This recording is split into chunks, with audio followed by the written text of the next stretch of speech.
Hello बच्चों, क्या हाल चाल। आई होप आप सब अच्छे होंगे। मैं आज आप सभी का चैलेंज स्टार्ट कर रहा हूं, जिसमें से आपका फर्स्ट डे आज है। तो आप ही देखिए, कंसिस्टेंसी ही सफलता की कुंजी है। तो आप कंसिस्टेंस रहिए और इस वीडियो को, इस चैलेंज को यानी डे 1 को पूरा लास्ट तक जरूर देखिएगा। और अगर आपको नेचुरल नंबर यानी क्लास 6 का पहला चैप्टर है नेचुरल नंबर या व्हाट इज नेचुरल नंबर, तो हम आपको नेचुरल नंबर को एकदम बेसिक से एडवांस तक लेकर जाएंगे। कैसे लेकर जाएंगे ये आप हमारे साथ छोड़ दीजिए। अभी भरोसा दिलाते हैं कि आपको हमारी इस डे 1 को देखकर आप खुद ही डे 2 के लिए आ जाएंगे पढ़ने के लिए। तो चल देर न करते हुए वीडियो को स्टार्ट करते हैं। तो जैसा कि आपको नेचुरल नंबर है तो आपको पता होना चाहिए कि प्राकृतिक संख्याएं क्या होती हैं। कि प्राकृतिक संख्याएं, तो प्राकृतिक संख्या को हम नेचुरल नंबर कहते हैं। NATURAL, natural number. Natural number, natural number को हम कहते हैं। और वे संख्याएं, नेचुरल नंबर वे संख्याएं होती हैं जिसे हम काउंट कर सकते हैं। वे संख्याएं जिसे हम काउंट यानी गिन सकते हैं। क्या कर सकते हैं? गिन सकते हैं। वे संख्या क्या है? जैसे 1 मैंगोस, 2 मैंगोस, 7 गॉड्स, मतलब ये सारी हम गिन सकते हैं। एग्जाम्पल हम आपके पास लिख देते हैं 1 2 3 4 5 6 और डॉट डॉट डॉट। ये इनफाइनाइट होते हैं, इसे कहते हैं अनंत। क्या कहते हैं? अनंत, जिसे हम गिन ना सके कि कहां तक जाएगा। आप ये नहीं कह सकते हैं कि नेचुरल नंबर कहां तक होती हैं, इसका अर्थ ही नहीं है। अनंत तक होती हैं। जब आपको ये क्वेश्चन दिया जाएगा कि सबसे छोटी नेचुरल नंबर यानी सबसे छोटी नेचुरल नंबर क्या होती हैं, तो आप कहेंगे 1। जब आपको कहा जाएगी सबसे हाईएस्ट यानी सबसे बड़ा प्राकृतिक संख्या क्या होती है, तो आप क्या कहेंगे? अनंत, इनफाइनाइट कहेंगे। इनफाइनाइट का मतलब होता है अनंत।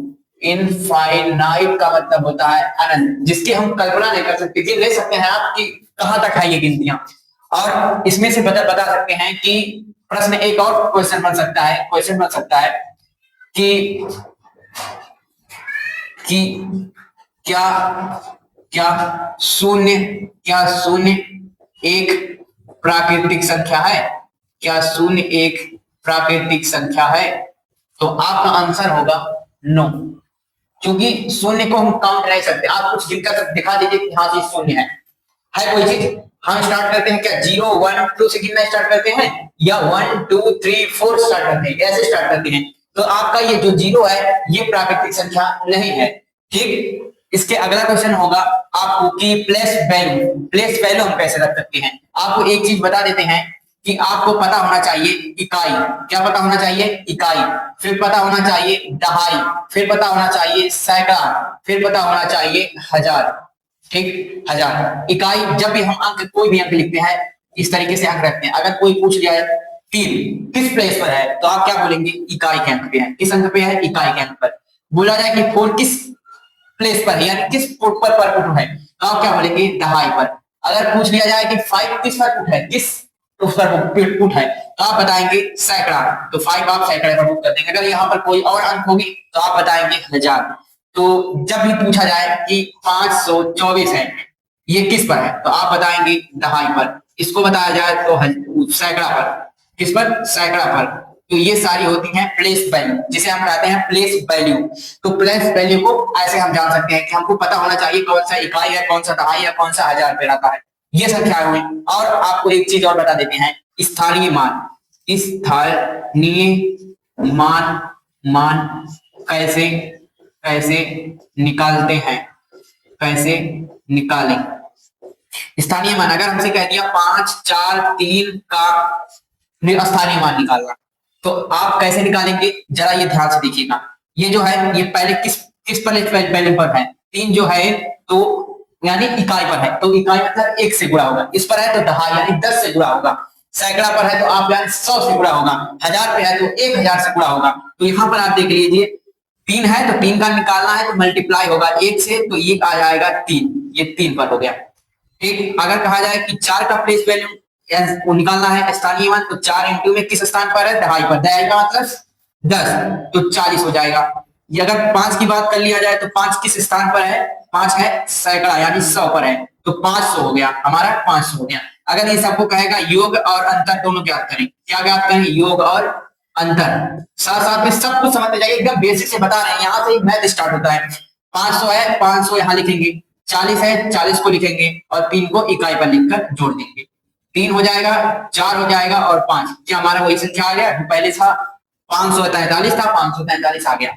अगर कहेगा घटाने के लिए तो 500 जीरो ऐसे लिखेंगे, इसको रखेंगे, फिर घटा देंगे, जीरो हो जाएगा, यहाँ पर हो जाएगा आपका 9 होगा, 5 4 9 होगा, 450 हो गया, 3 बचा, 3 भी माइनस कर दीजिए, 7 हो गया, 4 हो गया, 4 हो गया, तो हमारा क्या अंतर क्या आ जाएगा, 447 अंतर आ जाएगा। और हम आपको एक चीज और भी बताते हैं जो कि आपके बुक में दिया था, अनुवर्ती और पूर्ववर्ती। तो यहां पर हम बताना चाहेंगे कि अनुवर्ती और पूर्ववर्ती क्या होते हैं। अनुवर्ती और पूर्ववर्ती, पूर्ववर्ती, अनुवर्ती और पूर्ववर्ती क्या, अगर कह दिया जाए कि 5 का अनुवर्ती, तो 5 का अनुवर्ती, अनुवर्ती का मतलब आप समझ रहे हैं कि एक प्लस कर देना है, एक जोड़ देना है। जिस भी संख्या का अनुवर्ती कहा है आपसे, बस एक प्लस कर दीजिए, 6 हो जाएगा। पूर्ववर्ती से आपको पहले, पूर्व पहले, तो जब पूर्व पहले है तो अगर कहा जाए कि 5 का पूर्ववर्ती तो एक माइनस कर दीजिए, आ जाएगा आपका 4। ये दोनों संख्याएं आ गई, ठीक। अब आप अगली सवाल देखिए, आप स्क्रीनशॉट लीजिए ताकि आपको बोर्ड को मिटाना पड़ेगा, लेंगे, ठीक है। अब मैं आपको मिटाता हूं और आगे समझाना चाहता हूं कि जब भी आप अनुवर्ती और पूर्ववर्ती निकालते हैं तो उसमें एक आता है कि छोटी संख्या, सबसे छोटी संख्या और सबसे बड़ी संख्या, सबसे छोटी, सबसे छोटी संख्या, सबसे छोटी, सबसे बड़ी, सबसे बड़ी। आप लोग हमें कमेंट जरूर करिएगा कि और हमको क्या जानना है, आपको क्या क्या पढ़ने का मन है। हम इस बेसिक को पढ़ा रहे हैं, बेसिक मतलब कि हर स्टूडेंट को काम आएगा, लेकिन आपको क्या और काम आ सकता है, आप लोगों को क्या हम और पढ़ा सकते हैं, ये बात कमेंट में जरूर करिएगा। सबसे छोटी संख्या है तो सबसे छोटी, अगर हम नंबर में बात करें 1 2 3 4 5 6 7 8 और 9 के बाद अगर हम 10 करेंगे 0 आ जाएगा, 0 का कोई वो नहीं है, तो हम काउंट कहां तक करते हैं, 9 तक काउंट करते हैं। तो यहाँ पर आपको दिख रहा है कि सबसे छोटी है 1, सबसे बड़ी है 9। अगर सबसे छोटी की बात करेगा तो 1 लेंगे, सबसे बड़ी की बात करेगा 9 लेंगे। अब आप देखिए कि हमारे सवाल में क्या दिया गया, हमारे सवाल में दिया गया है आपको कि 2 अंक की दिया गया है, 3 अंक की दिया गया है, जैसा दिया गया है, तो यहाँ पर हम लेते हैं कि 2 अंक की सबसे छोटी संख्या। तो सबसे छोटी आप हमको ये बता दीजिए, 2 अंक की ये है सबसे छोटी संख्या या ये है। बड़ी संख्या की बात करते हैं तो 2 अंक की जितनी भी बड़ी संख्या, 5 अंक की, 3 अंक की, 4 अंक की, 5 अंक की, 7 अंक की, 10 अंक की, जितने अंक की बोलेगी उतनी मर्तबा 9 लिख देना। ये तो इसमें आपको कुछ नहीं करना है, ये क्या है, आसान है। क्या है, आसान है। फंस रहा है बात इसमें, फंसने की कोई बात नहीं है। आप जानते हैं अगर 11 है, 11 में आप एक माइनस कर देते हैं, ठीक, तो माइनस कर देना, ठीक है। और जब माइनस भी आप कर देंगे, जैसे देखिए 1 के बाद में 1 तो हमारा हो गया। अगर कहा जाए कि 11 बड़ा है कि 10 बड़ा है, तो 11 बड़ा है, तो ये भी 2 अंक की है, ये भी 2 अंक की है, तो 2 अंक की सबसे छोटी संख्या, तो सबसे छोटी ये है 10, तो इसलिए हम यहाँ पर 0 लिखेंगे। अगर कहता 3 अंक की, तो यहाँ पर आप लिखते कौन सी बड़ी है, 100 बड़ी है या 111 बड़ी है, तो आप कहेंगे 111 बड़ी है, तो ये तो बड़ी में काउंट हो गया। आपको उठाना क्या है एक्चुअल में 100, तो 100 आप यहाँ लिखेंगे। लेकिन जब 3 अंक की पूछेगी तब ये 2 अंक की सबसे छोटी संख्या, ये 3 अंक की 2 अंक की सबसे बड़ी संख्या। और उसके बाद में वीडियो यहीं पर खत्म होता है। आई होप कि आप सभी को ये चैप्टर जरूर समझ में आया होगा। देखिए कंसिस्टेंसी ही सफलता की कुंजी है। मैं बार बार ये बात कहता हूँ, दोहरा रहा हूँ कि कंसिस्टेंसी ही सफलता की कुंजी है।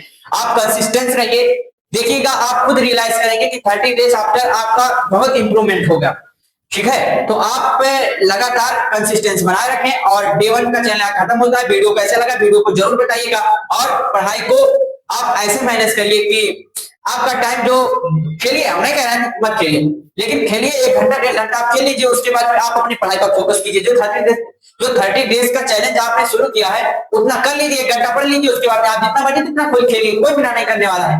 और होमवर्क को जरूर पूरा कीजिए। कमेंट बॉक्स में हमारी एक सवाल जरूर करिएगा, ये क्वेश्चन है कि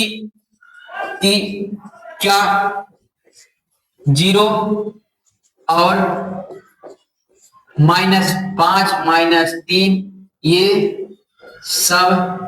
ये सब प्राकृतिक यानी कि नेचुरल नंबर हैं, यस या नो? कहां लिखेंगे आप लोग? कमेंट में आप जिसका आंसर सही होगा हमारे द्वारा पिन किया जाएगा। तो मिलते हैं नेक्स्ट वीडियो में, तब तक के लिए thank you so much, good luck.